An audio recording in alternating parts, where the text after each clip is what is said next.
So I'd always been thinking about doing a video tour around the old workshop and the homestead, but I never thought it was quite interesting enough for my main YouTube channel, so I'm just going to post this on my other channel. I'm standing in front of the old shop and turning around, and here you can see a little outhouse that they used actually at the time when they rebuilt the house. And here's the driveway and the carport, and behind that the house. And here's my mom's garden, and here's the lumber storage shed, so let's go there.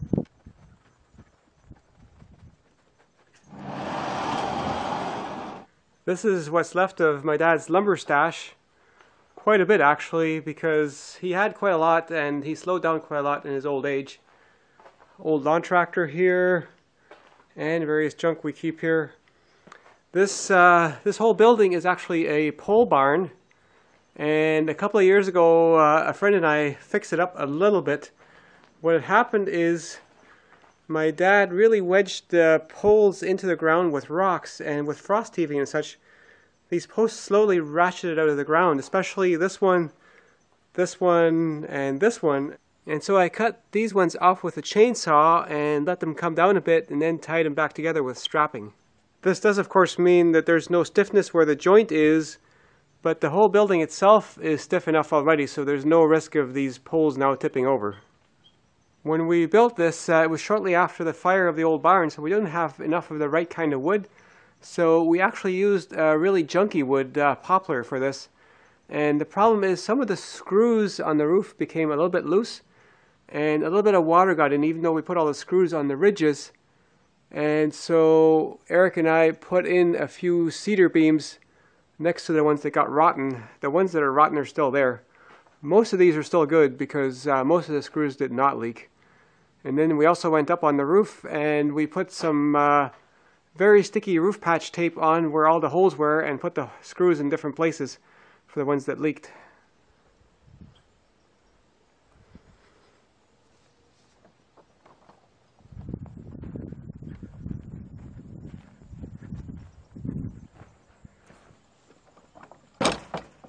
Got lots of firewood here for heating in the winter.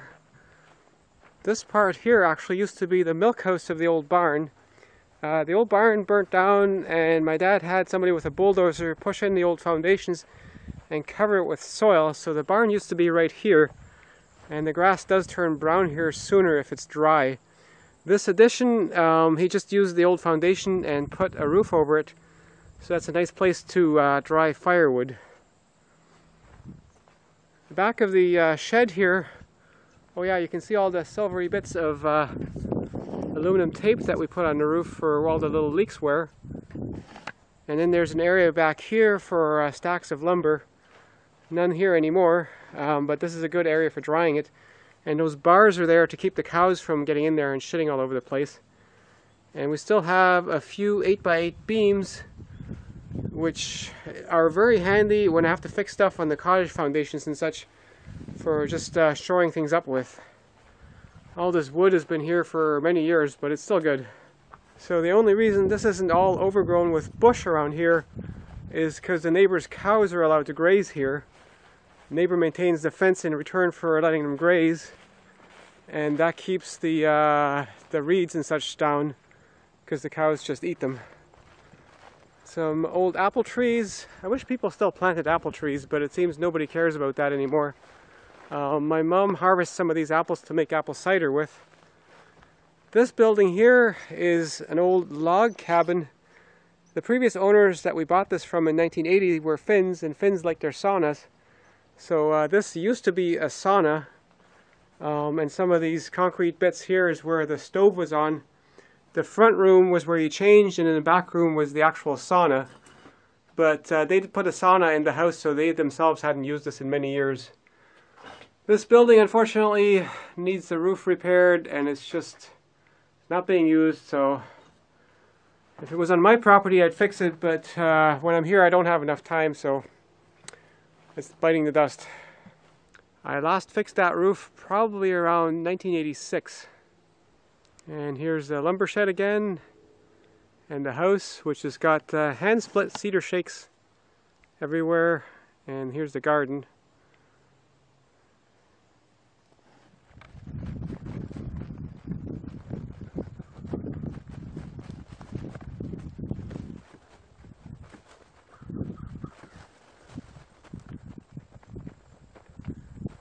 So I'm back behind the shop again, lumber shed here, and back here is what's left of the old sawmill.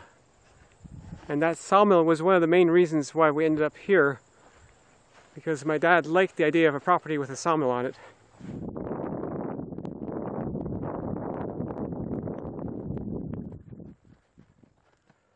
This is a log building here, not part of the sawmill. Probably quite old. Look at the cool joinery on the corners here. And that was just for animals. It was last used agriculturally as a chicken coop, but that was probably at least 40 years ago. And the way I know that is if we look on the wall there, you can see those three things here. That's for putting bars on there for the chicken to roost. That and having an access door up here where the chickens can come in and out, but hopefully not any wolves or anything like that.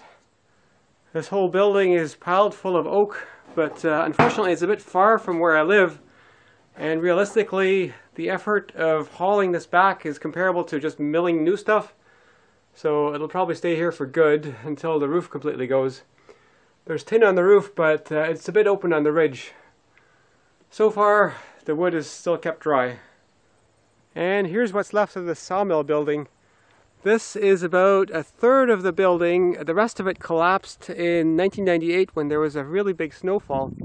And the actual workings of the sawmill, my dad sold for maybe a couple of $100 to somebody, which in retrospect was a good thing, because otherwise it would have just rusted to bits. So hopefully somebody has a use out of it. So the whole saw blade mechanism used to be right in here. This was full of pulleys and such. That all got taken out when somebody took out the workings. And there was rails that went along here, extended to the end of the building. And out this way a bit, you can still see a concrete foundation back there. That was the far end of the rails, and those were for the carriage that held the logs. And there used to be a big old bulldozer right here that powered the whole thing, just for the engine. And it was my job and my siblings' job to take the lumber off the sawmill right here.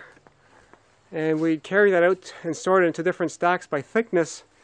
And my dad would be working on the other side, putting the logs on and moving them and all that. There was no hydraulics on this thing, so the only thing that was powered was, of course, the saw blade and the carriage back and forth. There used to be a big lever right about here that he'd pull or push to make it go. In fact, there's a hole in the foundation, which is where a bolt went through there to actually activate the mechanism on the inside.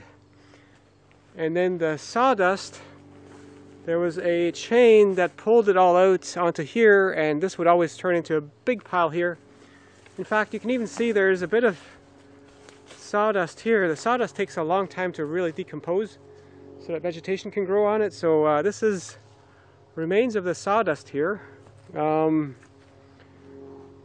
last time this sawmill was used, which would have been, maybe about 1997 or so.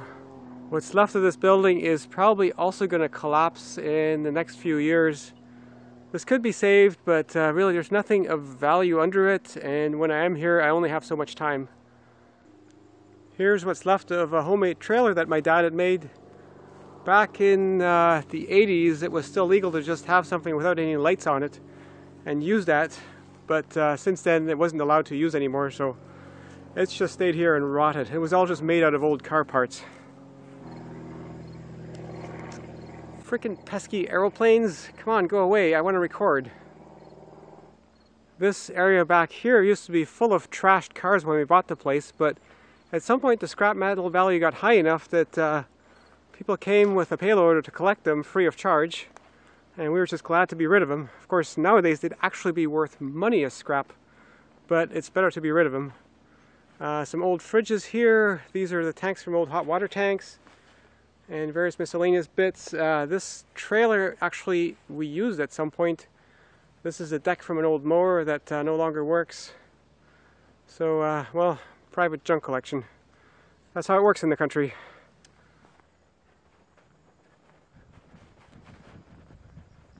Some of this junk that's lying around has been here for, probably 50 years. So this is some piece of haying equipment. I think some kind of a rake to be towed behind horses. And these tines here would pick up the grass, and then every once in a while you dump it to just put it into rows.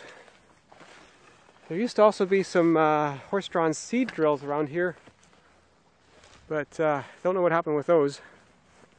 This is the log building from the other side again. My dad asked me back in '85 to nail the aluminum roofing from the old barn on here. Basically, we redid the extension part of it with a newer roof, and then we figured might as well nail these on top of the old sheeter shingles on here because they were just about gone.